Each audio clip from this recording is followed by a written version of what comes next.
একটি সমাজের সবচেয়ে বড় সমস্যা হলো মাদক।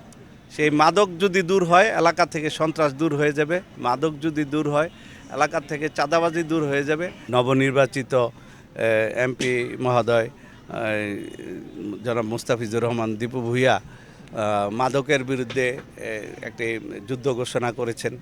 এর পাশাপাশি আমাদের যুবদল ছাত্রদলের নেতৃবৃন্দরাও নিজেরা গিয়ে বিভিন্ন স্পটে এই মাদককে বন্ধ করার জন্য চেষ্টা করছে। আমি যুবদল ছাত্রদলের এবং বিএনপির নেতৃবৃন্দকে সাধুবাদ জানাই যে এমপি মহোদয়ের নির্দেশে তারা এই কাজে নিজেকে সম্পৃক্ত করেছে। একটি সমাজের সবচেয়ে বড় সমস্যা হলো মাদক।